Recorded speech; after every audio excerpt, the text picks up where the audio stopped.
In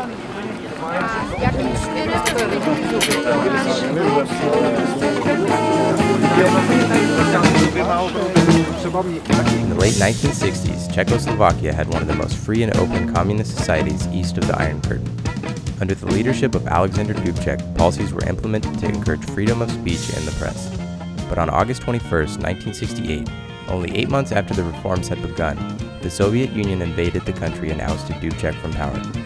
The new regime implemented a process called normalization, a redaction of Dybbuk's policies and a return to a more centralized state. Under the provisions of normalization, rock music, long hair, and English lyrics were forbidden. Despite these strict laws, many bands refused to give in. Referred to as the Underground, this loosely connected group of musicians performed concerts in secret and released albums illegally, risking arrest and other punishments.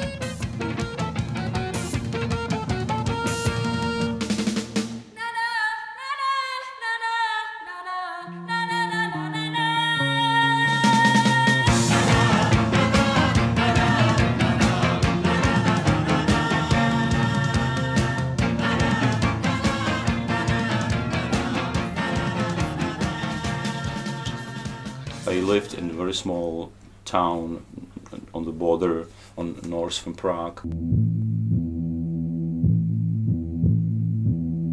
There was just no income information. I had no vinyls or nothing like that, only tapes, and that was like a 100th carbon copy of somewhere, you know. The only way how to get to know all these brilliant records like, I don't know, The Clash or Sex Pistols or Damned was to have friends who maybe have relatives abroad who would bring them the albums. My aunt was a tennis player which broadcasted records over Iron Curtain. You could go to a black market that existed at Letna Park every Sunday. So it was kind of like a very slow way how to acquire music. Like either you had to be connected with the Communist Party and be like pro-communist, like the mainstream artists, or what people did, what Dad told me recently, is that they made copies of vinyls on X-ray screening of your lungs.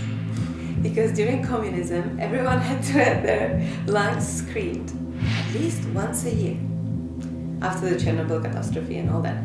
So imagine, all Czechoslovak citizens had these X-ray plastic things, and you could copy a vinyl onto this. It just made the scratches there. So it was called lung jazz. In 1979 happened a festival in Prague. Some friend of mine just took me there. For me it was like a miracle. Because I saw music, avant-garde music, alternative music, some of them very avant-garde music, like clapping the table all over, just I don't know, cutting paper or this kind of very, very on the very edge avant-garde. You know.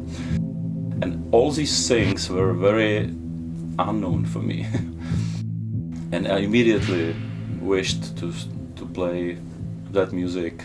And with my own lyrics, and I just wanted to do that, you know. And in the end, it ended up on 3 people plus manager, me, Milan Nový as a drummer, and Romek Hanzlík as a guitarist. So that was the beginning of FPB. And I think FPB was definitely one, not very first, but one of first clearly punk band or programmedly punk bands.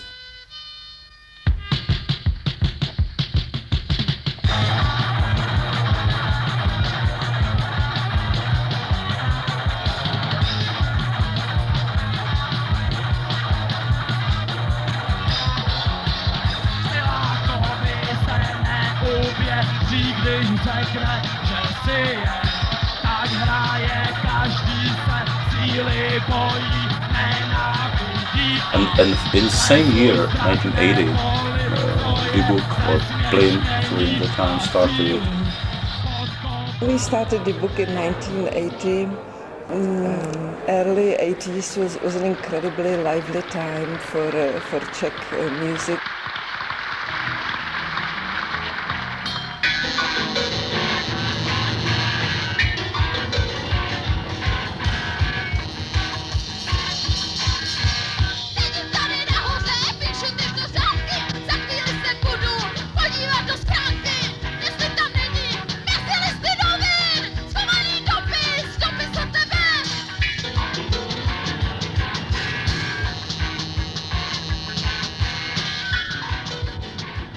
FPB and Dybbuk formed at a time when the process of normalization seemed irreversible. The government was cracking down heavily on older underground rock bands, and the situation was difficult for aspiring musicians. But new styles like the punk and new wave played by FPB and Dybbuk re-energized the country's youth, inspiring a new alternative music scene that would last throughout the following decade. Actually, the very beginning was kind of easy, was kind of paradox, because that censorship and communists and police, secret police and that, they still feel, okay, hippie or underground music and underground people, long hair, those are our enemies, and so it was kind of very well done, the whole structure of fighting with them. But punk, they didn't know what it is.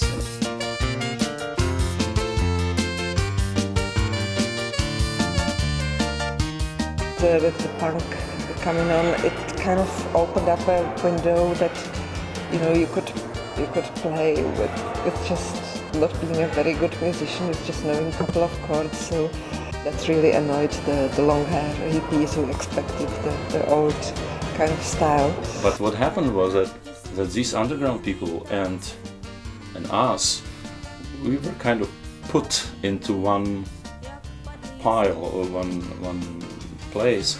From since then, it was kind of more and more difficult. People had to practice in front of a committee and get their lyrics censored. When we tried to pass the qualification exams that would allow us to play in public in '83, so we passed the musical test, and then I got a call from the director of the cultural section, who said, "I read your lyrics and it's so pessimistic. Like, no way you're getting a license from us." I felt like drinking a bottle of wine and jumping off the bridge. In the 80s, it was quite obvious who the enemy was. The communists, they wanted absolute conformity, so if someone had a pink mohawk, obviously, quickly got into trouble. That system called us enemies, even though we didn't really ask for that. Our plan was just play this kind of music and just sing what we wanted, and in 17, 18, that means also we just wanted to have fun. We were kind of locked behind the Iron Curtain, no bands coming, and we just had to provide our own entertainment. We had in our repertoire, we had cover songs of Damned, many of them, of Killing Joke, and most of them I put Czech lyrics in it. One reason was that I wanted to sing in Czech. The second reason was I never saw covers or lyrics of these songs, and I couldn't really understand whatever they sing about. So I just put my own lyrics in it. And there was something special here called Swahili English, which was just fake English. We just played like Damned, like I wanna down, but down. This is like English, but it's not English, at all. So we sang it even in shows, in concerts. We sang it in this fake English. Many of these songs. Some people will till now they still think some of these songs are our own songs. Many people is not appreciating Czech music because it's just a copy of something, but I think it's not. We had no troubles with any copyrights or whatever, we just had no borders with any usage for just anything, any incoming. So all this, I think, made the scene like a family. In 1989, after a series of nonviolent protests, the country underwent a peaceful transition from communism to democracy. Václav Havel, a renowned playwright and a vocal supporter of underground rock bands, was elected president. In a relatively short period of time, the system that had so strictly opposed rock music crumbled before the musicians' eyes. After decades of struggle, the enemy was finally gone.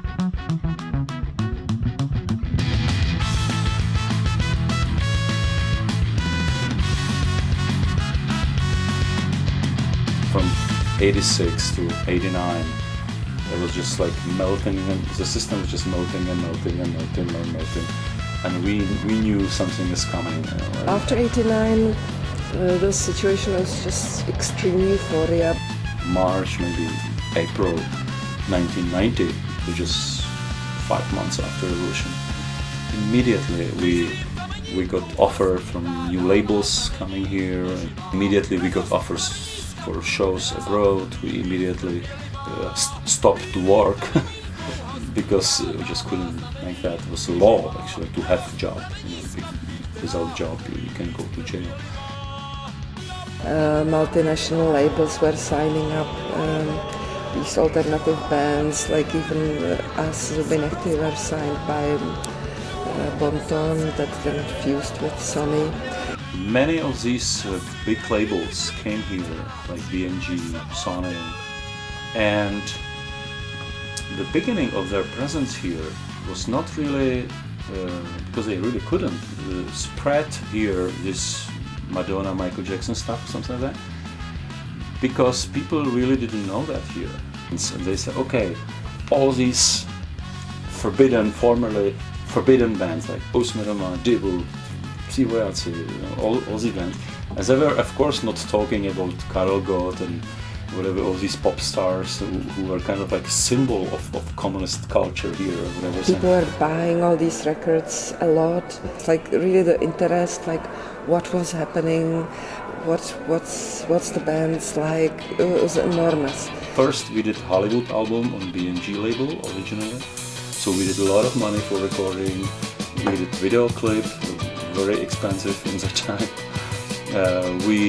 I met the chief of BMG in New York, but in fact in 94, 95 they stopped to support it. Not only ours, like all these other bands.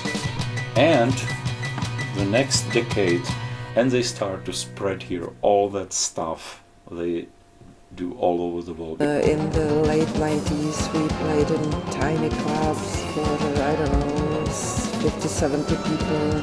We played in squads, and it became pretty obscure when it seemed really that the genre of alternative music kind of reached its zenith in the early 90s. In the 1990s, the common enemy was no longer there, obviously. Communists were just absolutely not part of the scene anymore, and so they couldn't influence the artists.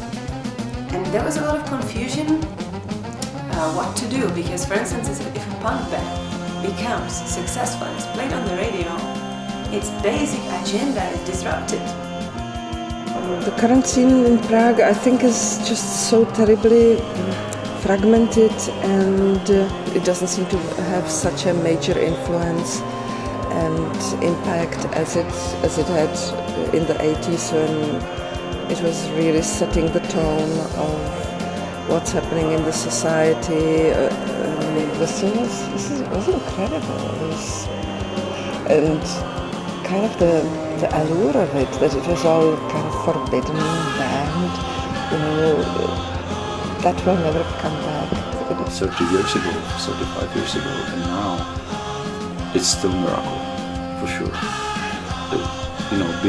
Being unemployed, employed only by music and doing it almost all my life, it's a miracle. Didn't even dream that ever we would be free from the Soviet occupation, and that we would become a country that has open borders and convertible crown, and that we could travel, and there would be bands coming, and that our bands could tour.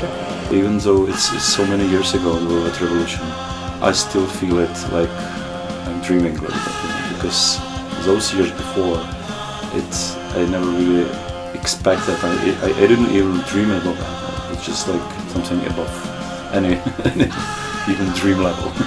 So if it happened, and I'm a happy guy.